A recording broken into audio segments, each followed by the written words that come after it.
আমার আল্লাহ তাবারাক তাআলা পবিত্র কোরআনুল মাজিদের মধ্যে বললেন ওয়া আম্মা বিনি'মাতি রাব্বিকা ফাহাদ্দিস। আল্লাহ বলে বান্দারে আজকে তোমরা যারা আমার নিয়ামতের প্রশংসা করো, আমি আল্লাহ আমার প্রশংসা করা হয় জোরে বলেন সুবহানাল্লাহ। আমার দয়ার নবী মায়ার নবী সাল্লাল্লাহু তাআলা আলাইহি ওয়াসাল্লাম 12ই রবিউল আউয়ালের শুভেচ্ছা দেখের সময় যখন মক্কা নগরে আসিল, তাইফবাসীরা সবাই আমার নবীকে নিয়ে আসার জন্য, লালন পালন করে দেওয়ার জন্য তাইফ থেকে মক্কায় যখন রওনা হয়ে গেল, সবাই যেন বাবা ঘুরে আসলো। আমার নবীকে এতিম বলে কেউ কোলে নিল না, আমার নবীকে এতিম বলে কেউ লালন পালন করলো না, নবীর আব্বা না এই বলে আমার নবীজিকে কেউ আদর করলো না। এই বলে তাইফবাসীরা সবাই যেন মক্কা থেকে ফিরে আসলো। আমার হালিমা তো সাদিয়া রাদিয়াল্লাহু তাআলা আনহা মক্কা নগরে গেল। আব্দুল মুত্তালিবকে যাওয়ার পরে বলে, আব্দুল মুত্তালিব আপনার পোতা মুহাম্মদ নাকি জগতের মধ্যে এসেছে, কেউ তাকে লালন পালন করে দেওয়ার জন্য নিয়ে যায় না। আমি হালিমা কথা দিলাম আমি আপনার পোতাকে লালন পালন করে দিতে চাই। আব্দুল মুত্তালিব বলে, হালিমা আজকে তোমার নিজের সন্তানকে দুগ্ধ দিতে পারো না, আজকে তোমার নিজের সন্তানকে তুমি লালন পালন করতে পারো না, আজকে তোমার বাড়িতে দুই বেলা খাবার জোটে না, আজকে তোমার খেজুর গাছে খেজুর ধরে না, আজকে তোমার ছাগল বকরিতে দুগ্ধ দেয় না। আজকে আমার পোতাকে যদি তোমার কোলে উঠে দিই, কালকে তুমি আমার পোতা মুহাম্মদকে তুমি কি খাওয়াইবা, কালকে তুমি আমার পোতা মুহাম্মদকে কেমন করে লালন পালন করবা। হালিমা বলে, আব্দুল মুত্তালিব আমি নিজে না খাইয়া আমি মুহাম্মদের মুখে খাবার উঠায়া দিব, আমি নিজে না আমি ক্ষুধার্ত থাকিয়া আজকে আমি মুহাম্মদের পেট পূরণ করব। আমি কথা দিলাম মুহাম্মদ সাল্লাল্লাহু তাআলা আলাইহি ওয়াসাল্লামের কোন রকমের অসুবিধা হবে না। আব্দুল মুত্তালিব রাদিয়াল্লাহু তাআলা আনহু বলে, ও হালিমা আজকে আমার আমিনার কাছে তুমি চলে যাও। আমিনা যদি তার সন্তানকে তোমার কোলে উঠায়া দেয়, আমি আব্দুল মুত্তালিব কোনো বাধা দিব না। আমিনা যদি মেনে নেয়, আমি বাধা দেব না। যাও আমিনার কাছে তুমি চলে যাও।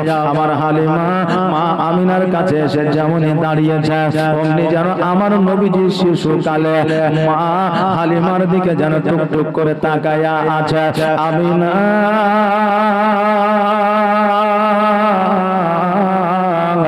আমার নবীজিকে জিজ্ঞাসা করে, মুহাম্মদ আজকে এত তাইফবাসীরা তোমার কাছে আসলো, তোমার দিকে তাকাইলো, তোমার নূরানিময় চেহারা দেখলো, তবুও তুমি তাদের দিকে একবার তাকায়া দেখলা না। আজকে হালিমা যখন তোমার দিকে তাকিয়েছে, তুমি টুকটুক করে হালিমার দিকে তাকায়াছো, কারণটা বুঝলাম না। আমার নবীজি বলে, মা আজকে আমি নবী, আমার আল্লাহ আমাকে রাহমাতাল লিল আলামিন করে পাঠিয়েছে, আমার আল্লাহ আমাকে বড় নিয়ামত করে পাঠিয়েছে। ও মা জননী, আজকে আমার উম্মতিরা আমাকে যারা ভালোবাসবে, আমি নবী তাদেরকে না ভালোবাসিয়া আমি রইতে পারবো না। ও মা আমাকে যারা ভালোবাসবে, আমি তাদেরকে জান্নাতে না নিয়া আমি জান্নাতে যাব না। মা গো আজকে হালিমা তাইফ থেকে আমার বাড়িতে এসেছে, নিয়াত করে এসেছে, আমাকে নিবু বলে এসেছে, মহব্বত করে এসেছে। মা এই জন্য হালিমা যেহেতু আমাকে মহব্বত করেছে, আমি নবীজি হালিমার দিকে না তাকায়া আমি থাকতে পারলাম না। মা তাই আমি হালিমার দিকে তাকাইলাম। আমিনা রাদিয়াল্লাহু তাআলা আনহা বলে, ও হালিমা এত তাইফবাসীরা আসলো, কারো দিকে তাকাইয়া দেখলো না। আমার বেটা মুহাম্মদ যখন তোমার দিকে তাকিয়েছে, যাও আমার সন্তানকে তোমার কোলে উঠায়া দিলাম, তোমাকে দিয়ে দিলাম, তুমি লালন পালন করে দাও। হালিমা বলল, বোন আজকে তুমি যখন আমাকে দায়িত্ব দিছো, আমি কথা দিলাম আমার জান থাকতে প্রাণ থাকতে মুহাম্মদকে কোনো প্রকার প্রকার কোন রকম কষ্ট দিব না। আমিনা বলতেছে হালিমা আজকে তোমার মুখটা বড় শুকনা মনে হয়, তুমি কি খাওয়া দাওয়া করো নাই? হালিমা বলতেছে বোন রে আমার বাড়িতে এক সপ্তাহ ধরে খাবার নাই, আমার বাড়িতে খেজুর নাই, জওয়ের আটা নাই, আমার বাড়িতে ছাগল বকরির দুগ্ধ নাই, আমি 7 দিন ধরে অনাহারে। শুধু আমি নয় আমার সঙ্গে আমার স্বামী হারিস রয়েছে, আমার স্বামীও 7 দিন ধরে অনাহারে আছে। আমার নবীজি বলল আমি হালিমা তুমি দাঁড়ায় যাও। আমার মা আমিনা ঘরের মধ্যে প্রবেশ করলেন, 2টা খেজুর নিয়ে এসে আমার হালিমা তো সাদিয়ার হাতে তুলে দিলেন। হালিমাকে বললেন হালিমা খেজুর 2টা তুমি খেয়ে নাও, আর একটু পানি পান করে নাও, তোমার খিদা নিবারণ হয়ে যাবে। হালিমা ওই খেজুর 2টা না খাইয়া নিজের আঁচলের মধ্যে আপনার বাঁধতেছে। আমিনা বলে হালিমা আমি খেজুর 2টা তোমাকে খাবার জন্য দিলাম, আজকে তুমি খেজুর 2টা আঁচলের মধ্যে বাঁধছো, কারণটা কি? হালিমা 2 চোখের পানি ছেড়ে দিয়ে বলে আমিনা আজকে আমি শুধু অনাহারে না, আমার স্বামীও অনাহারে আছে, আমি আর আমার স্বামী হয়তো খেয়ে নিব, পানি পান করব, খিদা নিবারণ হয়ে যাবে, তবে আমি না, আমার বাড়িতে একটা আমার নিজের সন্তান আছে যার নাম হলো জুমরা, ওই আমার নিজের সন্তান না খাইয়া 1 সপ্তাহ ধরে অনাহারে আছে, ওই আমি না, আমি মা হইয়া আমি ওই সন্তানকে ছাড়িয়া কেমন করে খেজুর খাইতে পারি? মা একে বলা হয় শুধু হালিমা নয় রে মা, শুধু হালিমা নয় রে বাবা, আজকে আমার আপনার মা নিজে না খাইয়া নিজের সন্তানকে খাইয়েছে, আজকে বাবা নিজের শখ সাধনা করিয়া আজকে সন্তানকে টাকা পয়সা দিয়ে জুতা চপ্পল আর জামা কিনে দিয়েছে, আজকে নিজের বাবা নিজের খাটনির পয়সা দিয়া বেটাকে মোটর সাইকেলের তেল কিনে দিয়েছে, বেটা ফুর্তি করেছে, বাপ কষ্ট করে কামাই করেছে, মা 10 টাকা করে লুকায়া রেখেছে, ওই টাকা দিয়ে দাওয়া কিনবে, ওষুধ কিনবে, আর কত নিয়াত করেছে, সন্তান যখন অসুবিধায় পড়েছে ওই মা ওই সন্তানকে টাকাগুলো বাহিরে করে দিয়েছে, এই জন্য রে বাবা সন্তানের জান্নাত হইল মায়ের পায়ের তলে।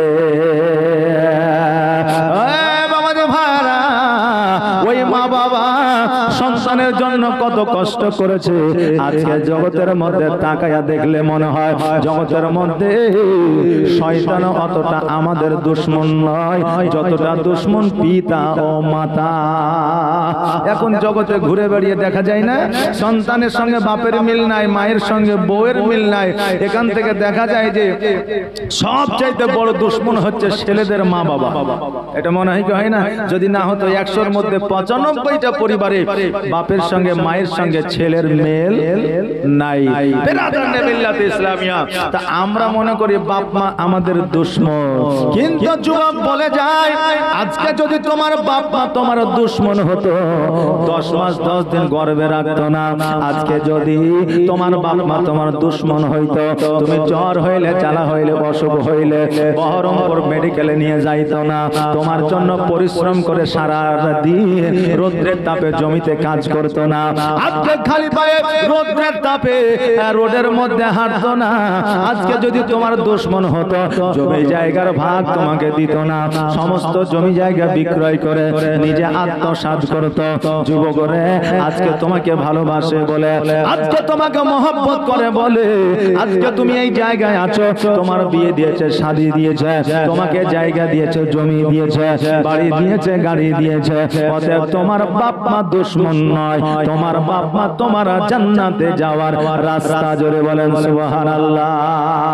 তোমার বাবা মা ছাড়া তুমি জান্নাতে যাইতে পারবে না, কেননা আমার দয়ার নবী মায়ার নবী সাল্লাল্লাহু তাআলা আলাইহি ওয়াসাল্লাম বলেছে, যারা পিতা ও মাতাকে কষ্ট দিল, 1000 বার যদি হজ করে, 1000 বার যদি মসজিদে যায়, 1000 বার যদি দান খয়রাত করে, তার কোনো ইবাদত কাজে লাগবে না। পিতা মাতা যদি খুশি না থাকে তার নসিবে জান্নাত জুড়বে না। এই জন্য বলছে মায়ের দিলেতে ব্যথা কখনো দিও না, কখনো দিও না, মায়ের ব্যথা কখনো দিও না, কখনো দিও না। আর মায়ের দুয়ার পাওয়া যাই গো,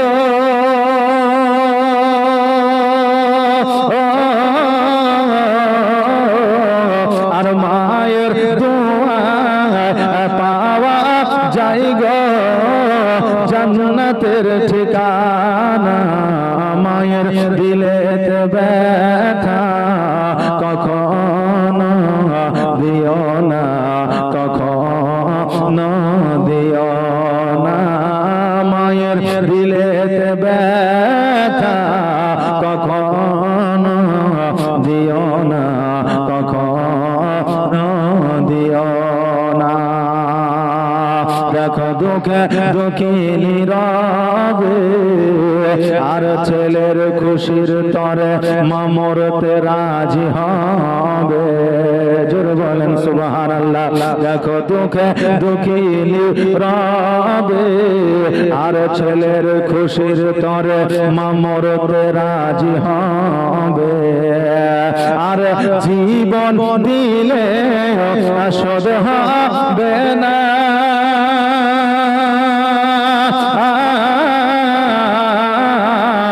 আর জীবন দিলে শোধ হবে না।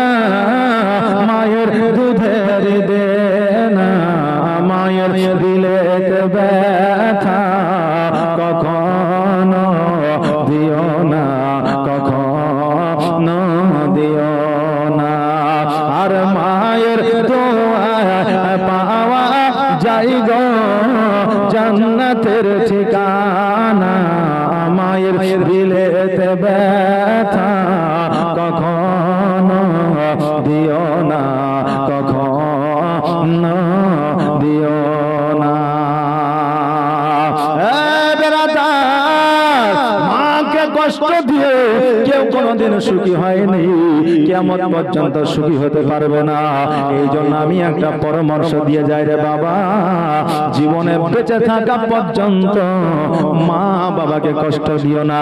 কারণ মা বাবা তোমার প্রতি যদি অন্যায় করে, কারণ মা বাবা যে অন্যায় করে না সেটা নয়। এখন বর্তমানে 4টা ছেলের মধ্যে যে ছেলেটা ধনী হবে, তার ছেলে মেয়েকে নিয়ে মা বাবা ব্যস্ত হয়ে যায়। কিন্তু তার মধ্যে যদি একটা গরিব ছেলে থাকে, তার ছেলে মেয়েকে ডাক দিয়ে একটা চকলেটও খাওয়ায় না। এখন বাপ মা এইরকম হয়ে গেছে, একটা বেটাকে 10 বিঘা দিয়েছে, আর একটা বেটাকে 15 বিঘা দিয়েছে, অর্থাৎ এক বেটার হক মেরে দিয়েছে। বেরাদার, ওই বাপ মাকে কিয়ামতের দিন জাহান্নামী হতে হবে, আল্লাহকে জবাব দিতে হবে। কিন্তু জগতের সন্তান বাপ মার বিচার করতে পারবে না। বাপ মায়ের বিচার আল্লাহ করবে, কোন সন্তান করতে পারবে না। বাবাজি ভাইরা, আমার হালিমা সাদিয়া রাদিয়াল্লাহু তাআলা আনহা বলে, আমিনা আমার বাড়িতে আমার একটা সন্তান আছে, যার নাম হলো জুমরা। অনাহারে আছে রে, আমি তাকে না খাওয়াইয়া আমি কেমন করে খাইতে পারি? আমিনা বলল, হালিমা তবে 2টা খেজুরে তো হবে না। আবার ঘরের মধ্যে গেলে আবার খেজুর বার করে নিয়ে আসে, আমার হালিমার হাতে উঠে দিলে। ও হালিমা, আর চিন্তা করিও না, চিন্তা করিও না। তোমার খাবারের যদি অভাব হয়, তোমার টাকার যদি অভাব হয়, তুমি একবার বলে দিবে, আমি পাঠায় দিব। কিন্তু আমার সন্তান মুহাম্মাদের যেন কোনো কষ্ট না হয়। হালিমা রাদিয়াল্লাহু তাআলা আনহা বললেন, ওই আমিনা বোন, তুমি চিন্তা করিও না, চিন্তা করিও না। আমি কথা দিলাম, আমি নবীকে কোনো দিনের তরে কষ্ট দিব না। হালিমা সাদিয়া আমার নবীজিকে লইয়া যেন আপনার বাইরের দিকে চলে আসলেন। আসার পরে দেখছে যেন আব্দুল মুত্তালিব রাদিয়াল্লাহু তাআলা আনহু কাবা ঘরে হেলান দিয়ে যেন আপনার বসে আছে। হালিমা আব্দুল মুত্তালিব মুত্তালিবের কাছে যাইয়া বলে, ও আব্দুল মুত্তালিব, আমি না আমার কোলে মুহাম্মদকে উঠে দিয়েছে, আমি নিয়ে যাই তাইফে লালন পালন করার জন্য, তবে আপনার কি কোনো আপত্তি আছে? আব্দুল মুত্তালিব বললেন, আমার কোনো আপত্তি না, কিন্তু আমার মুহাম্মাদের বাপ নাই, আমার মুহাম্মদ বড় ইতিম, অতএব আমার সন্তান আমার পোতা যেন কোনো কষ্ট না পায়। হালিমা বললে, ঠিক আছে, কষ্ট পাবে না। হালিমা উটের পৃষ্ঠে চেপে গেলেন, যাওয়ার পরে উটের লাগামখানা ধরে যখন টান দিলেন, ওট যেন আগায় না। হারিস বলে, ওট কেন যায় না, ওট কেন যায় না? আল্লাহ তাবারক তাআলা উটের জবানটা খুলে দিলেন। ওট বলে, হারিস রে, আমার লাগামখানা ধরে অতক্ষণ ধরে টান দিও না, যতক্ষণ পর্যন্ত আমাদের দোনো জাহানের বাদশা আকা মওলা মুহাম্মদ রাসূলুল্লাহ সাল্লাল্লাহু তাআলা আলাইহি ওয়াসাল্লামকে আগে যতক্ষণ না দেবে, আমি উট এক পাও আগামো না। আমার নবীজিকে যখন আগে দিয়ে দেওয়া হলো, ওট এত জোরে চলতে আরম্ভ করলো, ওট যেন আর দাঁড়ায় না। ওট এক সপ্তাহ ধরে অনাহারে আছে। তাইফবাসীদের কাছে পৌঁছে গেল। তাইফবাসীরা বলে, হালিমা, তোমার উটকে তুমি কি খাইয়েছো? কি এমন ছোলা খাইয়েছো? কি এমন লালি খাইয়েছো? কি এমন ঘাস খাইয়েছো যে আজকে তোমার উট শক্তিশালী হয়ে গেছে? হালিমা বলতেছে, ওরে তাইফবাসীরা, আমার উটকে লালি খাওয়াই নাই, ছোলা খাওয়াই নাই, আমার উটকে ঘাস খাওয়াই না, আমার উট আজকে এত দ্রুত বেগে ছুটছে এই কারণে, কারণ আমার উটের পৃষ্ঠে যে ছেলেটি বসে আছে, এই ছেলেটি হলো সারা জাহানের বাদশা, এ হলো মুহাম্মদ রাসূলুল্লাহ সাল্লাল্লাহু তাআলা আলাইহি ওয়াসাল্লাম। আজকে নবীর প্রেমে পাগল হইয়া আজকে তার জাযবা বেড়ে গেছে। জোরে বলেন সুবহানাল্লাহ। নবীর প্রেমে যারা পাগল হয়েছে, নবীর আশিক যারা হয়েছে, তাদের পেটে খাবার না থাকলেও তারা যুদ্ধের ময়দানে জয়লাভ করেছে। জোরে বলেন সুবহানাল্লাহ।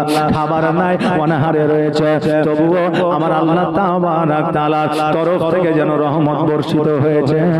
যারা নবীর প্রেমিক হয় তাদের কবরে কাফন ময়লা হয় না।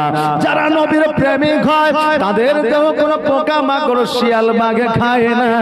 যারা নবীর প্রেমিক হয় তাদের কবর অন্ধকার হয় না। যারা নবীর প্রেমিক হয় তারা কোনোদিন জাহান্নামে যায় না। যারা নবীর প্রেমিক হয় তাদের কোনোদিন চেহারা মলিন হয় না। যারা নবীর প্রেমিক হয় তারা কোনোদিন জেনাকর হয় না। যারা নবীর প্রেমিক হয় তারা কোনোদিন সুদখোর হয় না। যারা নবীর প্রেমিক হয় তারা কোনোদিন মিথ্যাবাদী হয় না। যারা নবীর প্রেমিক হয় তারা কোনোদিন গীবতকারী হয় না। যারা নবীর প্রেমিক হয় তারা কোনোদিন বড়দের অসম্মান করে না।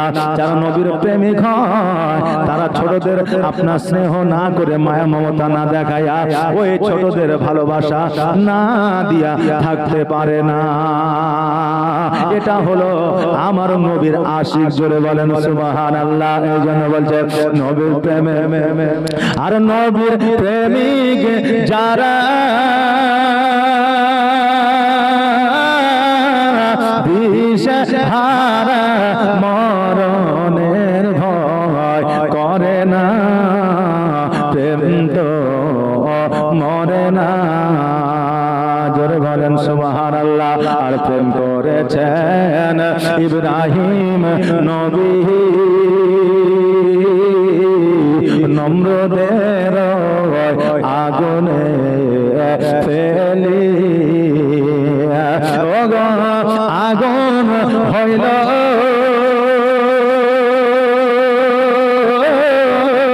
ফুল বাগিচা ফুল ইব্রাহিমের পশম জলে না, প্রেম তো মরে না। আর নবীর প্রেমিক যারা দিশেহারা মরণের ভয় করে না, প্রেম তো মরে না। আর প্রেম করেছে মুসা নবী, তোর পাহাড়ে গিয়াছেন চলি। আর প্রেম করেছেন মুসা নবী, তোর পাহাড়ে গিয়াছেন চলে ও গো খোদার নূরে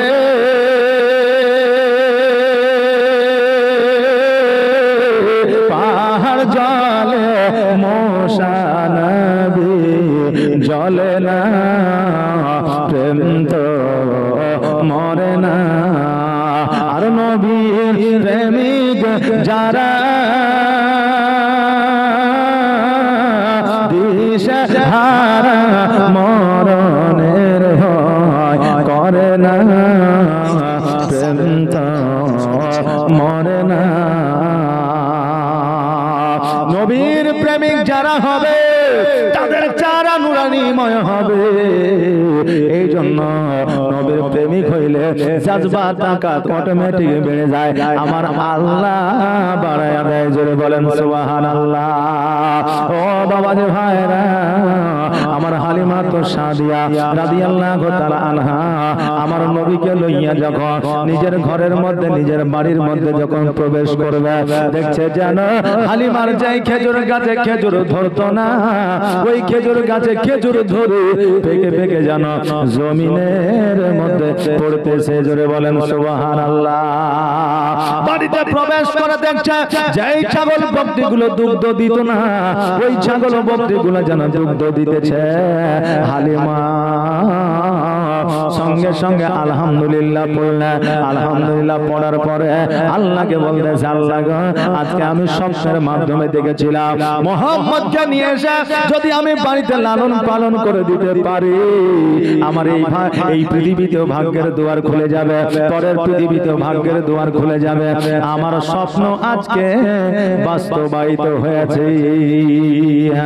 হালিমা তো সাদিয়া রাদিয়াল্লাহু তাআলা আনহা বলে ও আমার প্রাণের স্বামী গো আজকে এই সন্তানটিকে কোলে করিয়া একটু বাইরে থেকে ঘুরে আসে আমি ততক্ষণাতে একটা দোলনা বানায় আনি ততক্ষণাতে একটা ঝুল্লু বানায় আনি হারিস আমার নবীজিকে কোলে লইয়া বাইরে গেছে হালিমা তো সাদিয়া যেন আপনার দোলনা টাঙাতে আরম্ভ করেছে তখনকার দোলনা ছিল রে বাবা কাপড়ের দোলনা চাদরের দোলনা চালের মাথায় দুই কোনা বেঁধে দিত আর একদিকে দুই কোনা বেঁধে দিত ওর মধ্যে বাচ্চাকে শোয়া দিয়া দোলনা দিতে থাকতো বাচ্চারা ওই দোলনায় ঘুমায় যাইতো মা যত কাজ থাকতো করতো আপনার ঢিকিতে যেন আপনার ধান চাল আপনার তৈরি করতো যাতায়াতে আটা পিসাই করতো বাচ্চারা জ্বালা যন্ত্রণা করতো না ওই দোলনার মধ্যে ঘুমায় থাকতো কেননা ওই চাদরটা থাকতো মায়ের ওই কাপড়টা থাকতো মায়ের আর এখন বর্তমানে 1000 টাকা 1500 টাকা 2000 টাকা 2500 টাকা দিয়ে আপনার দোলনা পাওয়া যায় কিন্তু ওই দোলনায় কত মিউজিক থাকে লাইটিং থাকে কত কি থাকে ওই লাইটের আওয়াজে বাচ্চাকে শোয়া দিয়া দোলনা দিলে বাচ্চার ঘুম হয় না যেই চাদরে বাচ্চারা ঘুমাইতো আজকে এত টাকা দিয়ে দোলনা কিনাও এই দোলনায় বাচ্চা ঘুমায় না কেননা বাবা এটা হলো টাকার দোলনা আর ওটা হলো মায়ের আঁচল যেই 7 টাকা দেওয়া দোলনাতে না সেই 7 মায়ের আঁচলে আছে জোরে বলেন সুবহানাল্লাহ এই আমার বাবা মায়েরা আপনার বড় টেনশন হয়েছে ব্যবসায় উন্নতি না আপনি টাকা রোজগার করেন থাকে না আজকে কারো কাছে যাওয়ার দরকার নাই কোনো আপনার ওঝার কাছে যাওয়ার দরকার নাই কোনো আপনার তাবিজাতের কাছে যাওয়ার দরকার নাই যদি বাড়িতে আপনার মা বেঁচে থাকে ওই মায়ের আঁচলটা হাতে লিয়া মুখে লিয়া ওই মায়ের আঁচলটা মাথার উপরে উঠায় লিয়া মাকে একবার শেয়ার করো তোমার কষ্টের কথাটা বলো মা যদি আল্লাহর দরবারে দোয়া করে দেয় তোমার সমস্ত পেরেশানি দূর হয়ে যাবে জোরে বলেন সুবহানাল্লাহ ওই মায়ের আঁচলে যে স্বাদ পৃথিবীর কোন কর্নারে পাওয়া যাবে না ওই মাকে ভোলা যাবে না আজকে দোলনাটা আমার হালিমা যেন বানাইতেছে ইতিমধ্যে হারিস এসে হাজির হয়েছে হালিমা বলতেছে স্বামী গো দোলনা তো আমার এখনো বানানোই হয়নি আপনি চলে আসলেন কারণটা কি হারিস বলতেছে বিবি রে আজকে এই বাচ্চা জগতের সাধারণ বাচ্চা নয়, এই বাচ্চা আর 10টা বাচ্চার মতো নয়। বলে কেমন করে বুঝলে? বলে এই বাচ্চাটিকে কোলে করে যখন বাইরে নিয়ে গেলাম, বাচ্চার একটা হাত ছুটে গিয়েছিল, ওই হাতটা আর সামনে থেকে পিছনে আসতেছিল, ওই হাতের সাথে সাথে লক্ষ্য করলাম খেজুর গাছগুলো যেন জ্বলতেছিল। জোরে বলেন সুবহানাল্লাহ। হালিমা শুধু খেজুর গাছে নয়, আকাশের সূর্য পর্যন্ত এই মুহাম্মদের হাতের সাথে সাথে ওই সূর্য পর্যন্ত খেলা করতেছিল। মুহাম্মদের হাত যখন সম্মুখে যায়, সূর্যটা যেন সম্মুখে চলে যায়, পেছন দিকে যখন যায়, সূর্যটা যেন পেছন দিকে চলে যায়। হালিমা এই বাচ্চাটির মধ্যে অলৌকিক দৃশ্য আছে। হালিমা মিছিয়ে হাসি দিয়ে বলতেছে, স্বামী গো, আজকে আপনি এতক্ষণে বাচ্চাটার অলৌকিক দৃশ্য দেখলেন, কিন্তু আমি মক্কাতেই দেখে ফেলেছি। জোরে বলেন সুবহানাল্লাহ। হালিমা বলো বলো, তুমি মক্কায় কি দেখেছো? হালিমা বলতেছে, স্বামী গো, আমি হালিমা, আমার শরীর জীবনে কোনোদিন সুস্থ হয় না। আমি খোদার কসম করে বলি, আমি নবীকে যখন কোলে উঠায় নিয়েছি, আমার শরীরের সমস্ত অসুস্থতা দূর হয়ে গেছে। জোরে বলেন সুবহানাল্লাহ। দাই হালিমা, তোমার কোলে কে এসেছে দেখো না। জোরে বলেন সুবহানাল্লাহ। দাই হালিমা, তোমার কোলে কে এসেছে দেখো না। দিন দুনিয়ার বাদশা সেজে তাজদারে মদিনা। মরুভূমির গরম ডালি নরম পায়ে হাত বোলায়, আর সূর্য এসে উকি মেরে মুখ দেখে তার লজ্জা পায়। মরুভূমির গরম ডালি নরম পায়ে হাত বোলায়, আর সূর্য এসে উকি মেরে মুখ দেখে তার লজ্জা পায়। চাঁদের মতো চাঁদ পেয়ে, চাঁদের মতো চাঁদ পেয়ে আর হালিমা রইলি না। দিন দুনিয়ার বাদশা সেজে তাজদারে মদিনা। তাই হালিমা, তোমার কোলে কে এসেছে দেখো না। দিন দুনিয়ার বাদশা সেজে তাজদারে মদিনা। সাত এসে হাওয়া করে দয়ার নবীর গায়েতে, মেঘ এসে ছায়া করে মোর নবীজির মাথাতে। জোরে বলেন সুবহানাল্লাহ। মেঘ এসে ছায়া করে মোর নবীজির মাথাতে, সাত এসে হাওয়া করে দয়ার নবীর গায়েতে। তাকিয়ে দেখে দয়ার নবী, তাকিয়ে দেখে দয়ার নবী, রহমতের খাজানা। দিন দুনিয়ার বাদশা সেজে তাজদারে মদিনা। দাই হালিমা, তোমার কোলে কে এসেছে দেখো না। দিন দুনিয়ার বাদশা সেজে তাজদারে মদিনা। আমার হালিমা বলতে চায়, নবীর উম্মত উম্মতিরা শোনে না, শোনে না। আমার নবী যেই দিন থেকে আমার বাড়িতে এসেছে, আমি মরা পর্যন্ত আমার বাড়িতে আর কোনোদিন অভাব হয় নাই। জোরে বলেন সুবহানাল্লাহ। বাবাজি ভাইরা, আজকে আমাদের বাড়ি থেকে অভাব অনটন দূর হয় না, অ্যাক্সিডেন্ট দূর হয় না, বাড়িতে বরকত হয় না। কেমন করে হবে? বাড়িতে একটা কোরআন না, বাড়িতে কোনোদিন সূরা তেলাওয়াত হয় না, বাড়িতে কোনোদিন আল্লাহ আল্লাহ জিকির হয় না, বাড়িতে কোনোদিন একটা আলেমকে নিয়ে যাওয়া হয় না, বাড়িতে কোনোদিন মাসে 2 মাসে ফাতিহা হয় না। ওই বাড়িতে শুধু শফিকের ভিডিও, আর যেন আপনার নাটকে ভরপুর, আর যেন আপনার সিরিয়ালে ভরপুর। কেমন করে ওই বাড়িতে বরকত রইবি? এখন যদি আমার মায়েদেরকে বলা যায় সিরিয়াল দেখা বন্ধ, বলবে প্রয়োজনে তোমার ভাত যদি ছাড়তে হয় তাও ছাড়বো, কিন্তু সিরিয়াল দেখা ছাড়বো না।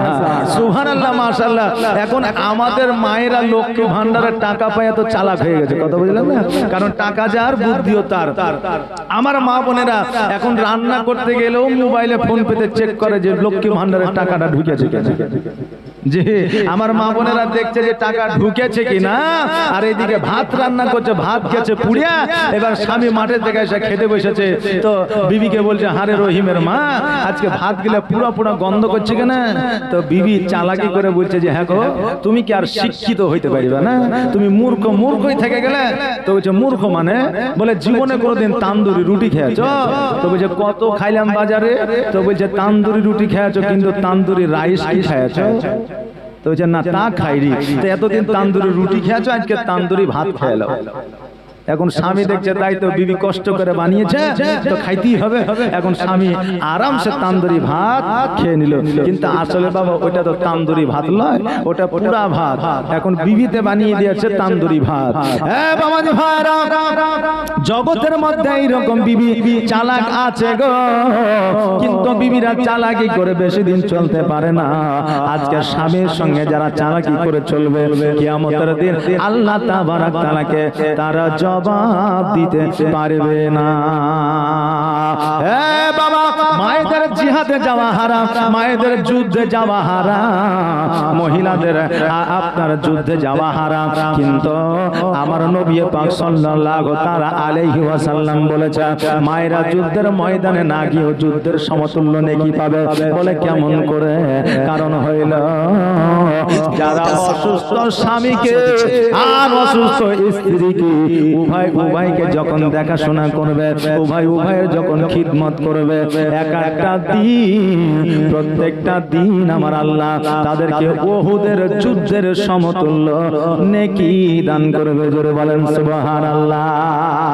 যুদ্ধের ময়দানে না গিয়েও যুদ্ধের সমতুল্য নেকি পাওয়া যায় একমাত্র স্বামীর সেবা করে।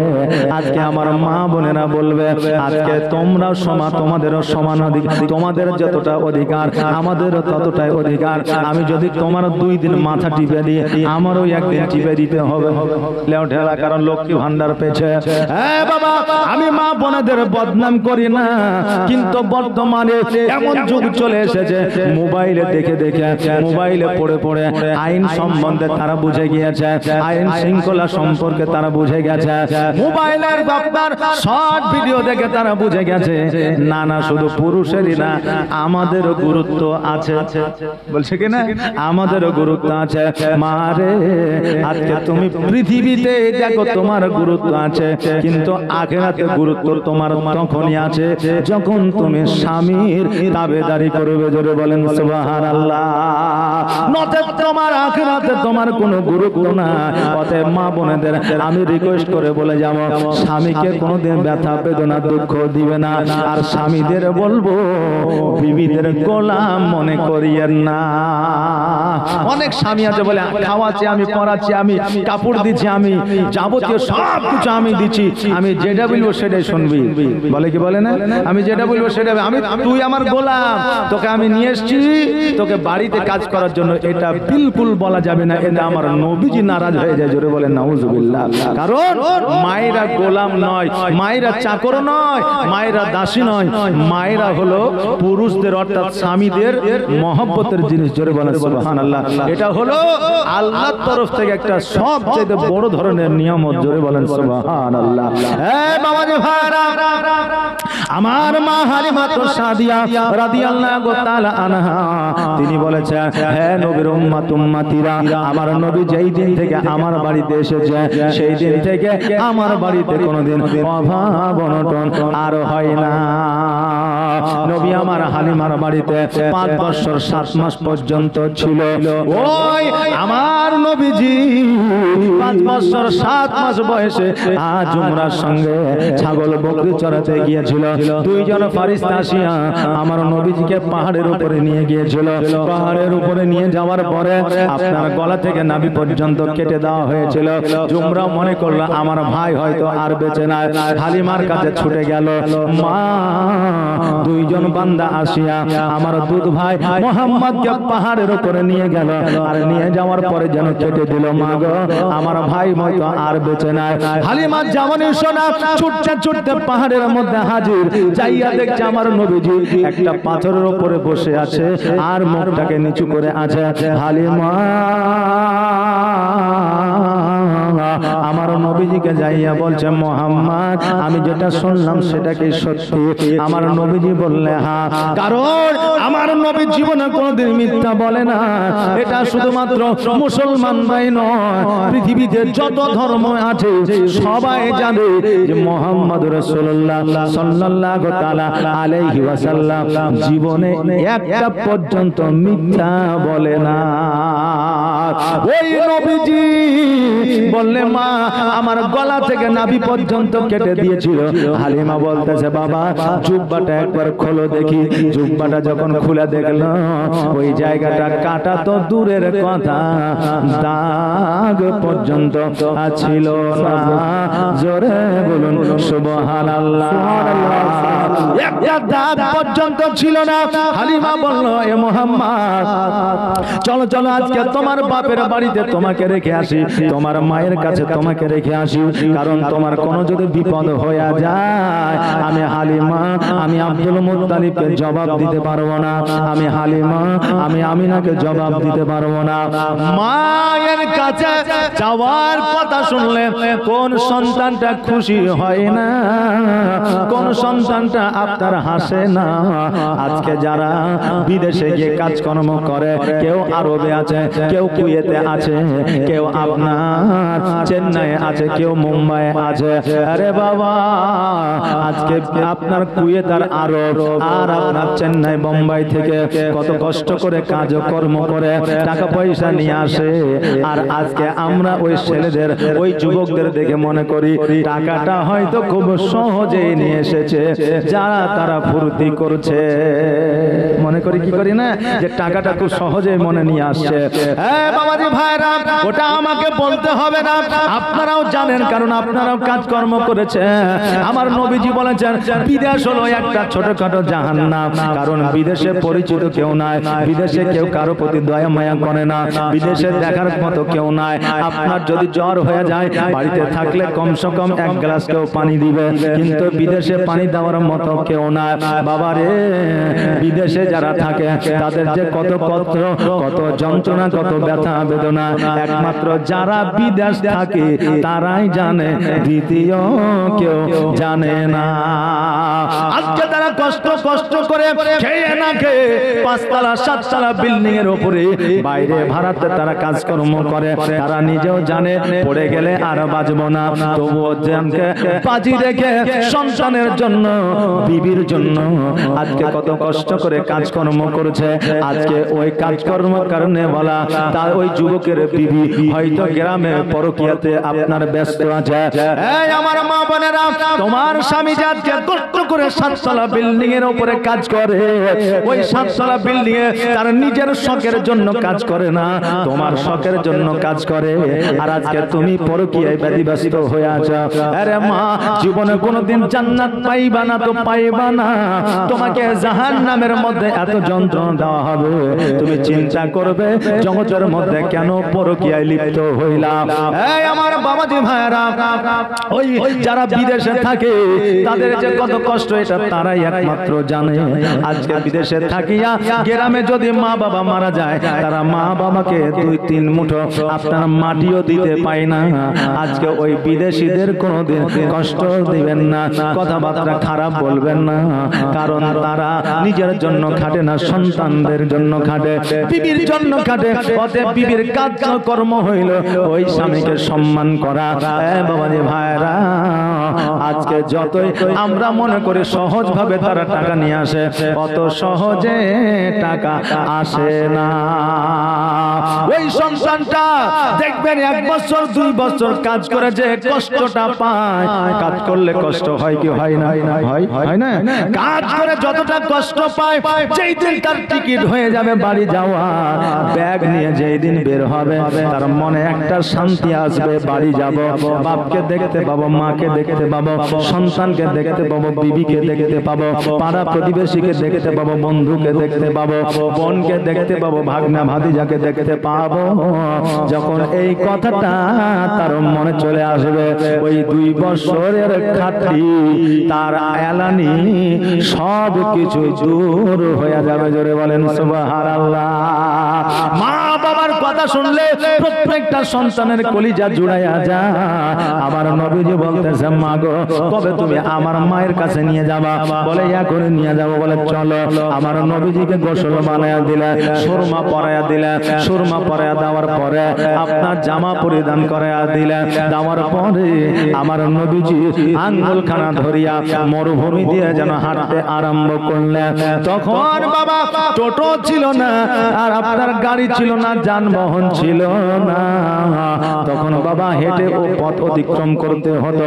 তখন আপনার উট ছিল, কিন্তু উট কেনার মতো সবার আপনার ক্ষমতা ছিল না। আমার নবীজিকে আঙ্গুল ধরিয়া যেন আপনার মরুভূমি দিয়ে চলতে আরম্ভ করলেন।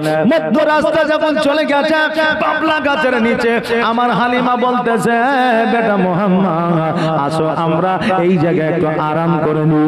আমার নবীজি বলতেছে, মা আজকে তুমি যদি এলে যাও পেরেশানি হয়, তুমি এই জায়গায় আরাম করো, কোনো অসুবিধা নাই, আমিও তোমার সঙ্গে আরাম করব। হালিমা বলতেছে ঠিক আছে। ওই বাবলা গাছের নিচে বসে গেলে, বসে যাওয়ার পরে চোখটাকে যেন বন্ধ করে নিয়েছে। আপনার চোখ যেমনই বন্ধ করা, অমনি যেন একটু ঘুম চলে এসেছে। এই দিকে আমার নবী যে 5 বছর 7 মাস বয়সের নবী, তিনি চিন্তা করে আল্লাহ গো, সারা এলাকা মরুভূমি মরুভূমি, কিন্তু একটা জায়গায় একটা পাকা দিয়ে ঘর করা আছে। এত মরুভূমির মধ্যে ওই ঘরের মধ্যে কি আছে? 5 বছর 6 বছরের বাচ্চাদের দেখবেন মানসিকতাটা এইরকম থাকে যে তারা জানার চেষ্টা করে এই জিনিসটা কি, ওই জিনিসটা কি, সেই জিনিসটা কি, জানার চেষ্টা করে কি করে না করে।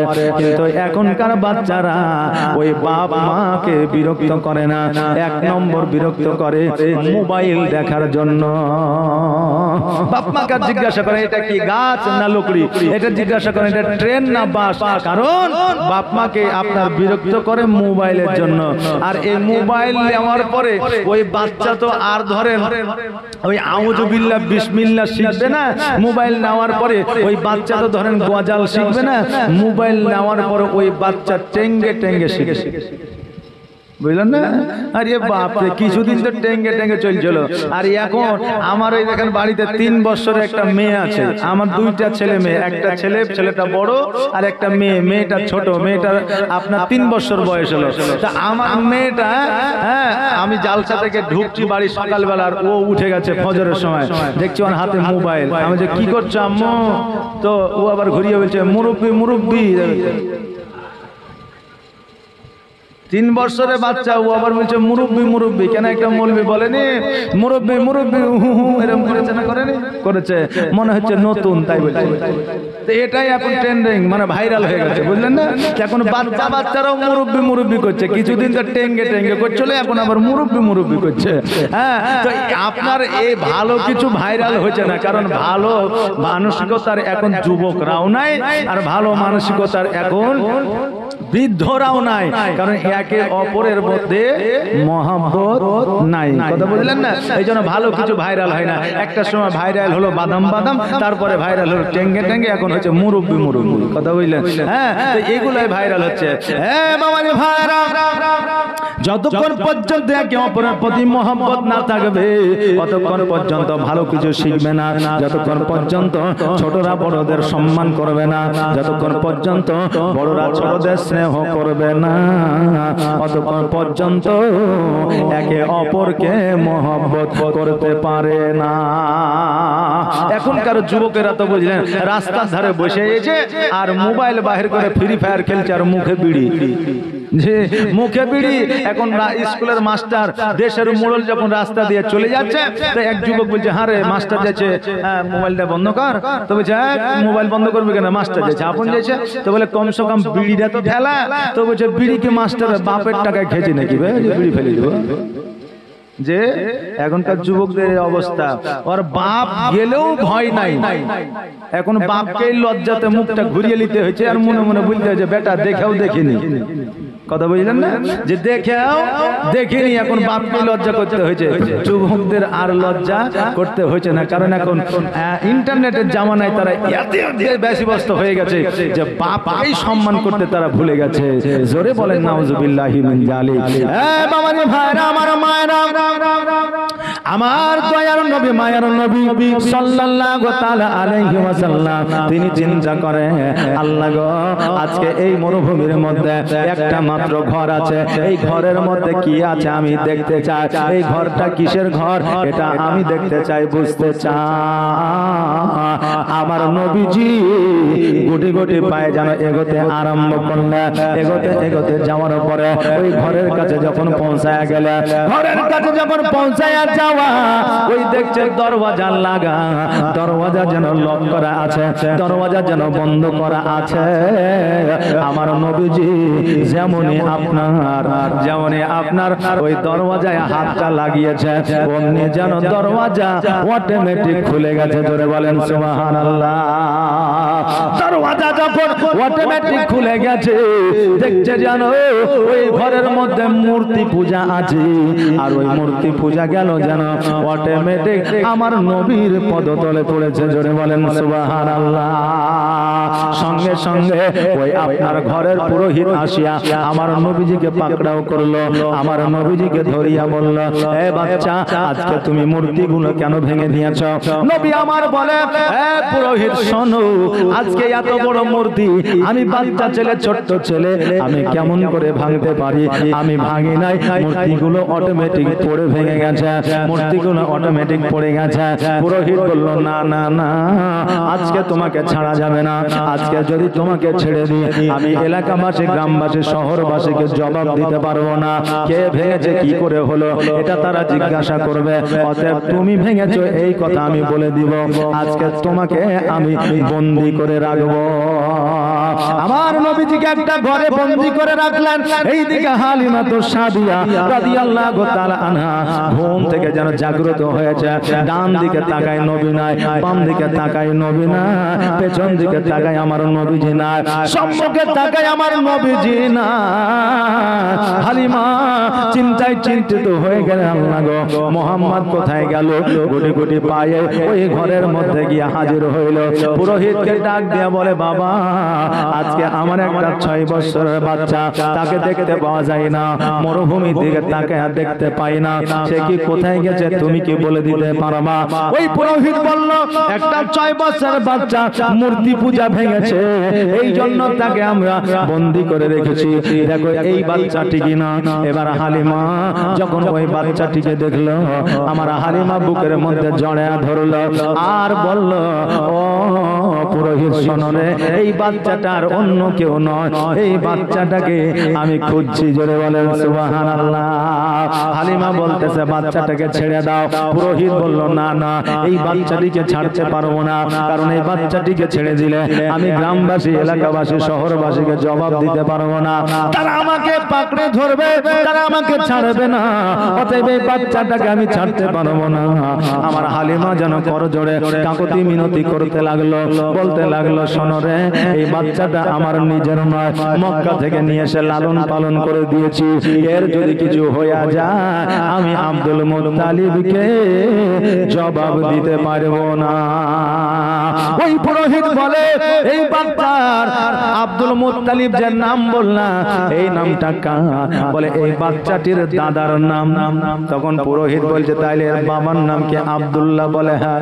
বলে এর মায়ের নাম কি? তাহলে আমিনা। বলে হ্যাঁ। এই বাচ্চাটির নাম কি? তাহলে মোহাম্মদ। বলে হ্যাঁ। এই বাচ্চাটা আপনার বাড়ি হয় হাসিম গোত্রের মানুষ নাকি? বলে হ্যাঁ। সঙ্গে সঙ্গে ওই পুরোহিত আমার নবীজির হাত মুবারক খানা ধরেছে আর বলতেছে, ইয়া রাসূলুল্লাহ, ইয়া হাবিবাল্লাহ, নবী গো, আমার দ্বারা বড় বেয়াদবি হয়ে গেছে, আমাকে মাফ করে দেন, ক্ষমা করে দেন। কেন না আমি এই জায়গায় পুরোহিত হইয়া একটা উদ্দেশ্যে আছি, কারণ আমি তাওরাত, ইনজিল, জুবুরে পড়েছিলাম আখেরি পয়গম্বর মুহাম্মদ আসবে ওই জায়গায়, ওই মন্দিরে, আর তার বাপের নাম হবে আব্দুল্লাহ, তার মায়ের নাম হবে আমিনা, তার দাদার নাম হবে আব্দুল মুত্তালিব, তার নানার নাম হবে আব্দুল ওয়াহাব জোহরি। ওই মুহাম্মদ এই জায়গায় আসবে, ইসলাম প্রচার করবে, এক নম্বর ধর্ম সততার ধর্ম, আর আপনার শান্তির ধর্ম হলো ইসলাম, কালেমার দাওয়াত দিবে। অতএব হুজুর গো, আমি আপনার জন্য এই জায়গায় সময়টা অতিবাহিত করি, আজকে যখন আপনাকে আমি পেয়ে গেছি, আপনার কালেমা খানি আমাকে পড়াইয়া নেন। নবী আমার বললেন, শোনো গো, আমি আজও পর্যন্ত আমি কাউকে কালেমা পড়াই না। ওই পুরোহিত বলল, হুজুর আজকে যদি আপনি কালেমা না পড়ান, সেই দিন আপনি কালেমার দাওয়াত দিবেন, সেই দিন হয়তো আমি বাঁচবো না। অতএব আমি বেধর্মী হয়ে মারা যেতে চাই না, অতএব আমি বেঈমান কাফের মুশরিক হয়ে মারা যেতে চাই না, আমি মুসলমান হয়ে মারা যেতে চাই। অতএব আপনি এখনই আমাকে কালেমাটা পড়িয়ে নেন, কারণ আমি বাঁচবো কি মরবো আমি জানি না। অতএব আপনার কালেমার দাওয়াতখানা আমাকে দিয়ে দেন। সঙ্গে সঙ্গে আমার নবীজি ওই পুরোহিতকে কালেমা পড়ালেন, কালেমা তাইয়্যিবা লা ইলাহা ইল্লাল্লাহু মুহাম্মাদুর রাসূলুল্লাহ সাল্লাল্লাহু তাআলা আলাইহি ওয়াসাল্লাম। নবীর প্রেমে পাগল হইলে, নবীর প্রেমে পাগল হইলে আমার আল্লাহ তাআলা খুশি। নবীর দরুদ পড়ো দিবানিশি। জোরে বলেন ইয়া রাসূলুল্লাহ। একবার আওয়াজ দিয়ে বলেন, নারে তাকবীর, নারে রিসালাত, মাসলাকে আলা হযরত দ্বীন ও ইসলাম। জোরে বলেন জিন্দাবাদ। বাবাজি ভাইরা, আমার নবীর প্রেমে পাগল হইলে তাদের কোন জায়গায় বাধা বিপদ আসে না। এই জন্য বলছে, নবীর প্রেমে পাগল হইলে, নবীর প্রেমে পাগল হইলে আমার আল্লাহ তাআলা খুশি। নবীর দরুদ পড়ো দিবানিশি, নবীর দরুদ পড়ো দিবানিশি। ও কি নবীর প্রেমে পাগল হইলে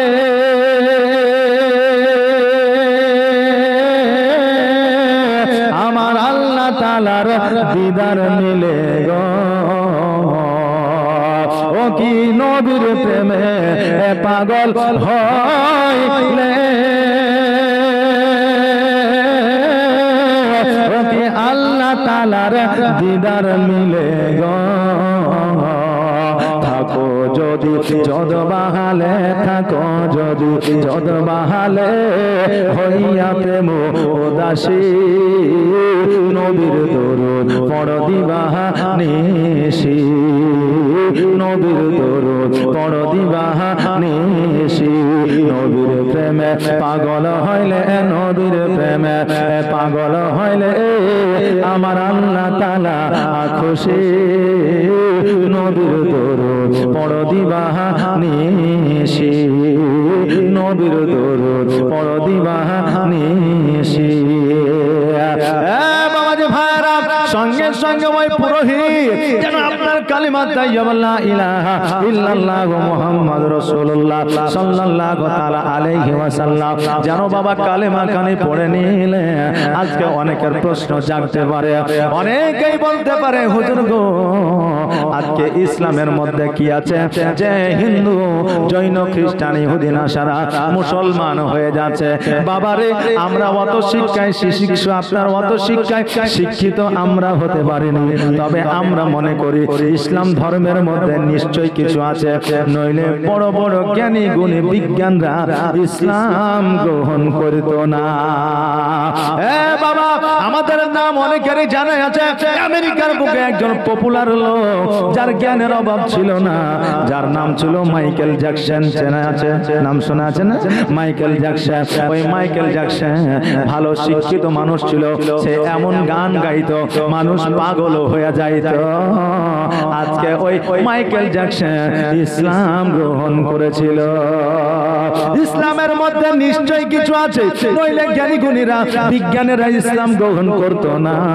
আজকে সুনিতা, আজকে একজন উইলিয়ামস, একজন মহিলা আজকে যখন চাঁদের দেশে গিয়েছিল, চাঁদের দেশ থেকে লক্ষ্য করেছিল পৃথিবীর মধ্যে মক্কার মদিনার আলো দেখা যাচ্ছিল। চাঁদের দেশ থেকে ফিরে যেমনই জমিনে তার পা দিয়েছে, সেই দিনই আলেম দেখে কালেমা পড়েছে। বাবাজি ভাইরা, এইরকম এমন এমন ইতিহাস আছে যারা বড় বড় বিজ্ঞান তারা কিন্তু ইসলাম ধর্ম গ্রহণ করেছে। আজকে থেকে কয়েক বছর আগে একজন বিজ্ঞান মাটি খুঁড়ে চেক করছিল, একটা পাইপ ঢুকিয়ে দিয়েছিল যে এই জায়গায় আমি দেখতে চাই কত দূর মাটি আছে আর কত দূর পানি আছে, এর নিচে একটা সমতল আমি দেখতে চাই। সমতল দেখতে চাইয়া একটা আওয়াজ তারা পেয়েছিল, যে আওয়াজটা ছিল জাহান্নামী ব্যক্তিদের আওয়াজ। জোরে বলেন সুবহানাল্লাহ। যখন দেখলে এই জায়গায় কিছুই নাই তবু আওয়াজ আসে কেন, বিজ্ঞান ওই জায়গায় ক্যামেরা লাগাইয়া দিল, আর ক্যামেরা লাগাইয়া দিয়া যখন নামাইয়া দিল দেখতে পাই জানো জাহান্নামে মানুষেরা অতি কষ্টে জানো আগুনে দাও দাও করে পুড়তেছে, আর ওই জাহান্নামীর মধ্যে মেয়েরা অর্থাৎ নারীরাই বেশি আছে। জোরে বলেন সুবহানাল্লাহ। আরে আজকে ক্যামেরাতে কি দেখবা, আমার নবী তো বলে গেছে জাহান্নামের মধ্যে বেশি নারীরা থাকবে। বিজ্ঞান যখন দেখলো এটা জাহান্নাম আর কিছুই না, অতএব এইটা দেখার পরে সঙ্গে সঙ্গে তারা মুসলমান হয়ে গিয়েছিল, ইসলাম ধর্ম গ্রহণ করেছিল। আর ওই জায়গাটাকে ব্রান্ড করা দেওয়া হয়েছে, কিয়ামত পর্যন্ত কেউ ওই জায়গায় পৌঁছাতে আর পারবে না। বলার উদ্দেশ্য একটাই, নিশ্চয়ই ইসলামের মধ্যে কিছু আছে যার জন্য বড় বড় বিজ্ঞানীরা শিক্ষিত মানুষের আজ পর্যন্ত ইসলামকে গ্রহণ করে নিচ্ছে। বাবাজি ভাইরা, আর আজকে আমরা বর্তমানে যারা মুসলমান আছি তারা ইসলামকে জানলাম না। আজকে এমনই বুঝলেন যুবক আছে যারা মসজিদে যায় না তো যায় না, মসজিদের গেটটা কেমন তাও তারা বুঝে না। আর যদিও কোনো যুবক যায় বুঝলে তো জেনে নেবেন যে তার বিয়ের বয়স হয়েছে, যে বিয়ের আগে কদিন খুব নামাজ কালাম করিলে যেমনই বিয়ে হয়ে গেল এক সপ্তাহ পর আর খুঁজে পাওয়া যায় না। মানে ও মসজিদে এই জন্য যায় যাতে ভালো একটা বউ পাই আর ভালো যেন একটা শ্বশুর পরিবার পাই, আর নামাজি দেখে যাতে বিয়েটা দিয়ে দেয়। কথা বুঝলেন না? এই জন্য অনেক যুবক মসজিদে যায়। তুমি কোন মেয়েকে দেখে টুন কাটবা আর তুমি যদি মনে করে যে আমি হাজি বিবি লিব তো পাইবে, তুমি জেনা করবা আর তুমি লিবা হাজি বিবি পাইবে, পাবা না। আমার আল্লাহ বলেছেন যে যেমন হবে আমি তেমন দিব, কারণ আমার আল্লাহ বলেছেন ওয়া খলাকনাকুম আজওয়াজা, আমি পৃথিবীর মধ্যে যাবতীয় যাহা পাঠিয়েছি সব কিছুই জোড়া জোড়া। জোরে বলেন সুবহানাল্লাহ। তো যে যেমন হবে তার বিবিও তেমনই হবে, যে যেমন বিবি হবে তার স্বামীও তেমনই হবে। এটা আমার কথা নয়, এটা কোরআনের কথা। অতএব সাবধান, হুঁশিয়ার। তুমি কি বলবো, তুমি সারাদিন ঘুরে বেড়াও, পর্দা করো না, জাঙ্গা প্যান্ট পিনে রাস্তাঘাটে এখানে ওখানে। এখন বিবি যদি চাও পর্দাশীল পাওয়া যাবে? পাওয়া যাবে? যাবে না। এই জন্য কিছু যুবক আছে 7 দিন 8 দিনের মুসল্লি, কেউ সাপ্তাহিক মুসল্লি আছে, কেউ বাৎসরিক মুসল্লি আছে। মুসল্লি বহু কোয়ালিটির আছে, বুঝলেন না? কিছু ফাঁকি মারা মুসল্লি আছে, মানে মাঝে মধ্যে আসে মাঝে মধ্যে ওর খবরই নাই। কথা বুঝলেন না? ওর খবরই নাই, এগুলো হচ্ছে ফাঁকি মারা মুসল্লি। কথা বুঝলেন না? মাঝে মধ্যে আবার আসিয়া দেখবে মৌলভী সাহেব বাড়ি গেছে নাকি রে, বলে হ্যাঁ কবে গেছে রে, 2 দিন হইলো। আর 2 দিন থেকে বাড়িতে বসে আছে। কেমন মুসল্লি তোরা যে মসজিদ বারবার ইমামকে ছুটি দিয়ে দিচ্ছে, ওর পাত্তাই ছিল না। 1 মাস পরে এসে ও বাহাদুরি করছে মৌলভীর উপরে। কথা বুঝলেন না? ভাবছে পুরো মাস কন্টিনিউ মসজিদে এসে দেখেন কেমন লাগে। জি, একক তো ফেল করবেন, আসেন আজান দেন, বসেন রহেন, দেখবেন। ভাবছি মসজিদ 5 মিনিটের, মসজিদে নামাজ হয় 5 মিনিটের, কিন্তু এই 5 মিনিটটাই মেনটেন করা খুব কষ্টকর। জি ডাক্তার সাহেব, মেনটেন করাই খুব কষ্টকর। ভাবছি ভাইরা, তো এইরকম কিছু মুসল্লি, আবার কিছু তাইড়া মুসল্লি আছে। কেমন জানেন? মসজিদে ঢুকে গেল, আল্লাহু আকবার করে দাঁড়িয়ে গেল, তাকাচ্ছে টালিটা ঠিকঠাক বসা হয়েছে কিনা। মানে নামাজের পরে ও বলবে যে হ্যাঁ গো টালিটা ঠিকঠাক বসা হয় না। বুঝলেন না? ও দাঁড়িয়ে যায়, তাকাচ্ছে আপনার ইয়ার দিকে, ফ্যানের দিকে। ও নামাজের শেষে বলবে ফ্যানটা ময়লা হয়েছে গো। এগুলাকে বলছি আমি তাড়িয়া মুসল্লি। কথা বুঝলেন না? মানে ও মসজিদে থাকে ঠিকই, কিন্তু ওর চোখ দিলে শুধু তাড়িয়ে বেড়ায়। বুঝলেন না? আবার কিছু মুসল্লি আছে বুঝলেন, ও নিজে আজান দেয়, হাইয়া আলাইহিস সালাম, আজান ঠিক নাই। আবার ওই অন্যের আজানের ভুল ধরে তোমার আজান ঠিকঠাক হয়ে যায়। কেমন করে আজান দিচ্ছ হে এতদিন ধরে? জি, আর ও নিজেই জানা না, বুঝলেন না বাবজি ভাইরা? কথা হচ্ছে এটাই যে আগে নিজে ভালো হলে সবাই ভালো হবে, আগে নিজে ভালো হন, একে অপরের ভুল ধরতে যায় না। যদি মনে হয় যে আমার ভুল হচ্ছে তো ইমামের কাছে যান।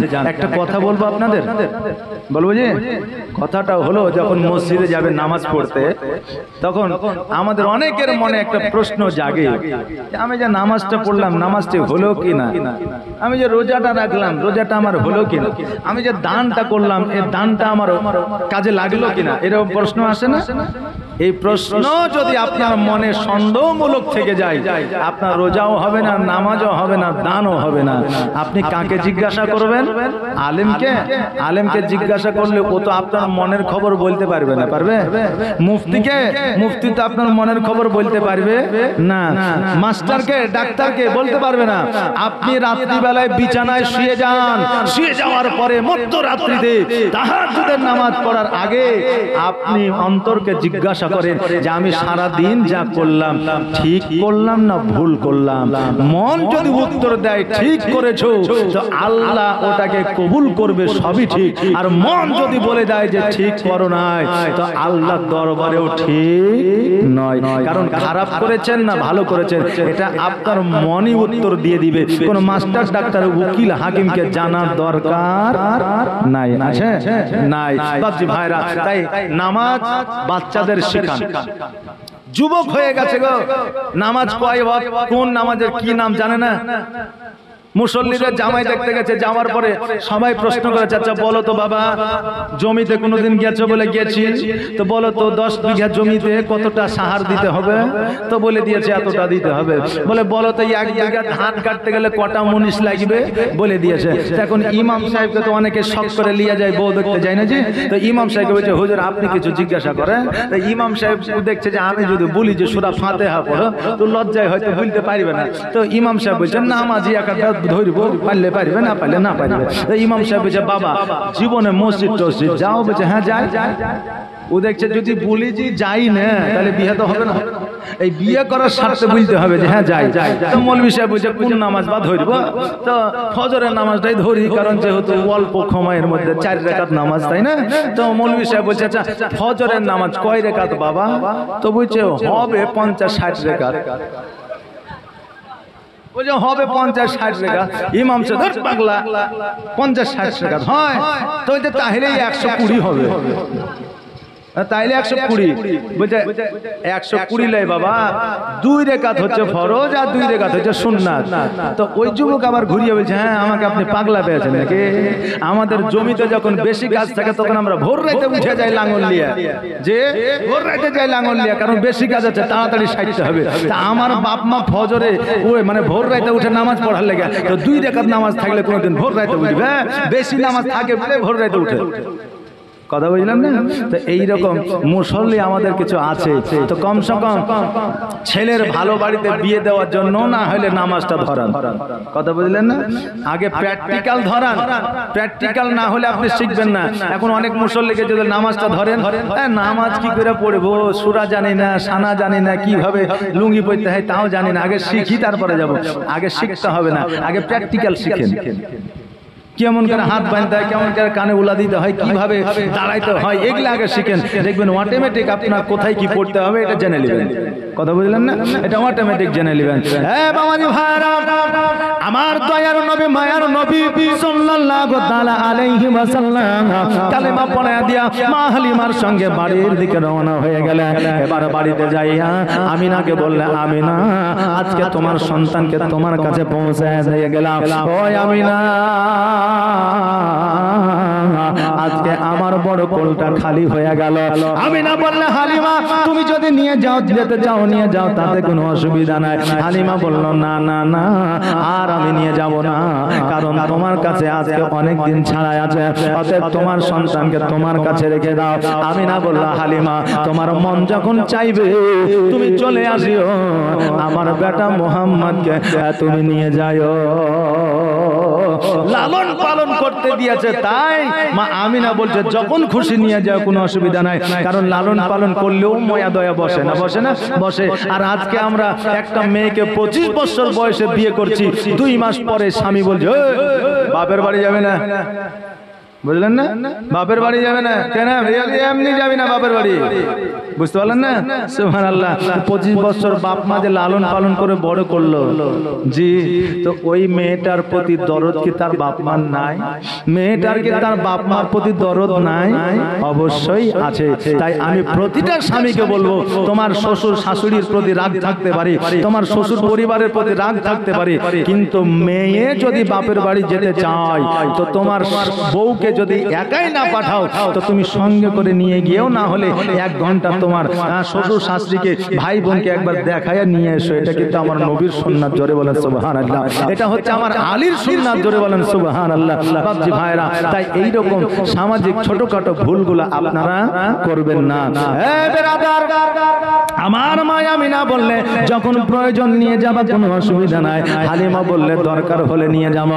হালিমা 2 চোখের পানি ছেড়ে আপনার যেন তাইফের দিকে রওনা হয়ে গেলেন। নবী আমার 1 দিন 2 দিন 3 দিন 4 দিন 5 দিন 7 দিন অতিবাহিত করলেন দিনগুলাকে।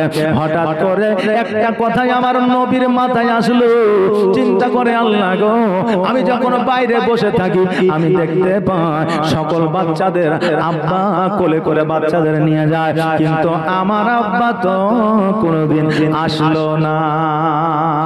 এবার আব্বার কথা মনে পড়েছে। আমার নবীজি বলে, আল্লাহ গো, আমার আব্বা তো আমাকে কোনোদিন কোলে নিল না, আমার আব্বা কোনোদিন আমার কপালে চুম্বন করলো না, আমার আব্বা কোনোদিন আমাকে গোসল বানায় দিল না, আমার আব্বা আমাকে কোনোদিন বাজারে নিয়ে গেল না। আজকে আমার মাকে জিজ্ঞাসা করব আমার আব্বা কোথায় আছে। আজকে আমার মা যতক্ষণ পর্যন্ত না বলবে আমার আব্বা কোথায় আছে, আমি অতক্ষণ পর্যন্ত আমি মায়ের আঁচল ছাড়ব না। আমার নবীজি গুটি গুটি পায়ে বাড়িতে গেলেন। যাওয়ার পরে আমার মা আমিনার আঁচলখানা ধরেছে।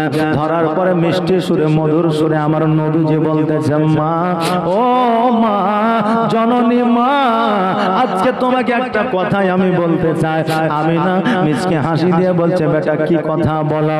আমার নবীজি বলছে, মা, সকলের আব্বাকে দেখা যায় কিন্তু আমার আব্বাকে কেন দেখা যায় না? মা, আমার আব্বা কেন আসে না? আমার আব্বা কেন কোলে নেয় না?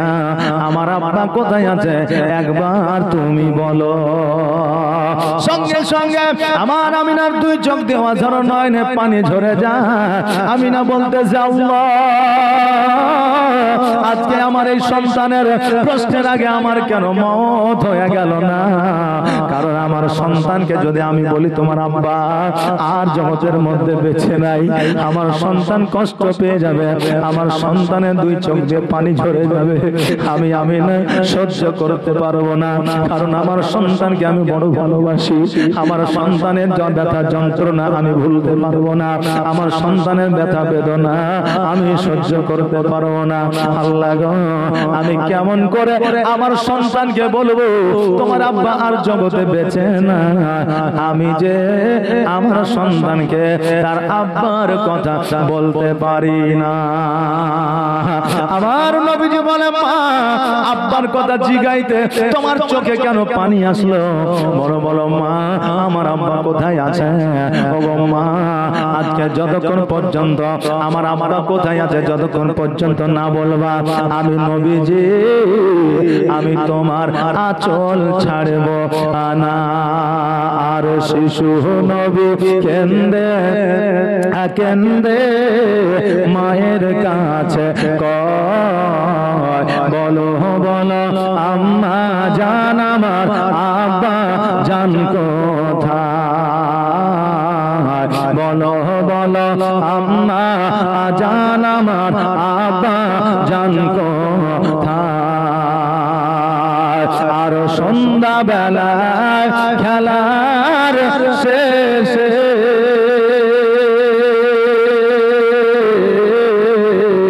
সব ছেলেদের পিতা এসে, আর সন্ধ্যা বেলায় খেলার শেষে সব ছেলেদের পিতা এসে, আর আমার খেলার সাথী ভাইদের সঙ্গে নিয়ে যায় বলো বলো আম্মা জান আমার আব্বা জান কোথায় শিশু নবী কেন্দে কেন্দে মায়ের কাছে কয় বলো বলো আম্মা জান আমার আব্বা জান কোথায় আর ধাত্রী বাড়িতে যখন ছিলাম পিতাকে না দেখতে পেলাম আর ধাত্রী বাড়িতে যখন ছিলাম পিতাকে না দেখতে পেলাম আর বাড়িতে আসিয়া আমি দেখি না তাহার বলো বলো আম্মা জান আমার আব্বা জান কোথায় শিশু নবী কেন্দে কেন্দে মায়ের কাছে কয় বলো বলো আম্মা জান আমার আব্বা জান কোথায় আমার নবীজি বলে মা যতক্ষণ পর্যন্ত আমার আব্বা কোথায় আছে বলবা না আমি ততক্ষণ পর্যন্ত তোমার আঁচল ছাড়বো না মা দুই চোখের পানি ছেড়ে দিয়ে বলে বেটা রে আজকে আমি তোমাকে কি বলবো রে বেটা কারণ হইল আজকে তোমার আব্বা আর জগতের মধ্যে না কারণ তোমার আব্বা ওই মাকামে আব্বাই কবরের মধ্যে আরাম করতেছে যেমন এই কথা বলা আমার নবীজির দুই চোখ দিয়ে পানি ঝরে যায় আমার মা আমিনা বলে বেটা আজকে তোমার আব্বা আর কোনোদিন তোমাকে কোলে নিবে না তোমার কাছে আর আসবে না তোমার গোসল বানায়া দিবে না তোমার চোখে সুরমা পরায়া দিবে না তোমাকে নিয়ে বাজারে যাবে না কেননা তোমার আব্বা এই জগতে আর না তোমার আব্বা পরেও জগৎ গমন করেছে নবী আমার বলে মা গো আমার আব্বা জগতের মধ্যে নাই তবুও কেন আমাকে একটা দিনের জন্য বলো নাই আমার আমিনা বলতেছে বেটারে আজকে যদি তোমার আব্বা নাই এই কথা আমি তোমাকে বলতাম তুমি কষ্ট পেয়ে যেতে আর তুমি কষ্ট পাইলে আমি আমিনা সহ্য করতে পারতাম না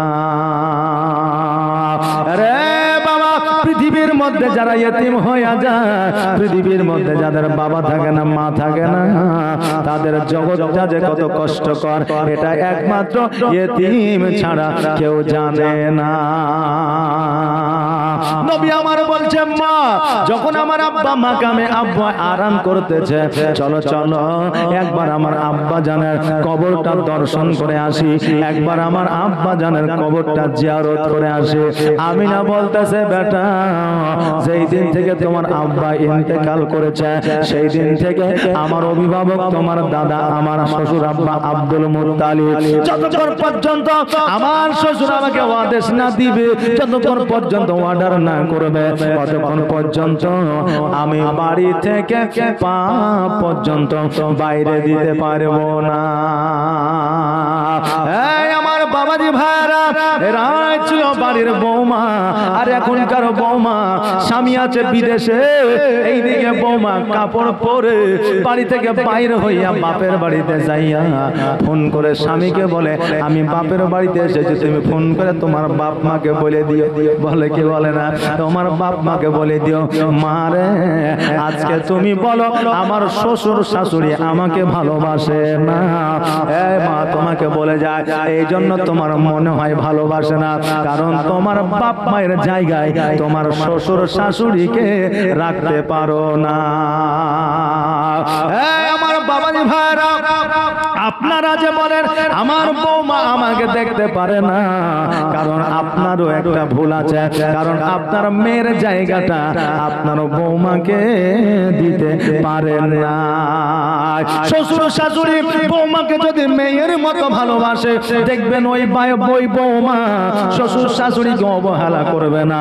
আজকে যদি বৌমা যদি বাপ মাকে যদি আপনার বাপ্পা শ্বশুর শাশুড়িকে বাপ মার জায়গাতে রাখে, ওই শ্বশুর শাশুড়িও বৌমাকে অবহেলা করবে না। মূলত আমাদের চলার ভুল, এই জন্য আমাদের মধ্যে দ্বন্দ্ব লেগে আছে, বিবাদ লেগে আছে। এই জন্য আমাদের একে অপরের প্রতি মেল ও মহব্বত নাই। আল্লাহ জানো মেল ও মহব্বত করার তৌফিক ইনায়াত করেন। সকালে বলেন আমিন। আমি না বলতেছে তোমার দাদা যতক্ষণ পর্যন্ত অর্ডার না দিবে ততক্ষণ পর্যন্ত আমি যাইতে পারবো না। আমার নবীজি বলে আম্মা আমি যদি আমার দাদাকে বলি না বলবে না, কারণ আমার দাদার কলিজা হলাম আমি নবী। আমার নবীজি আব্দুল মুত্তালিবের কাছে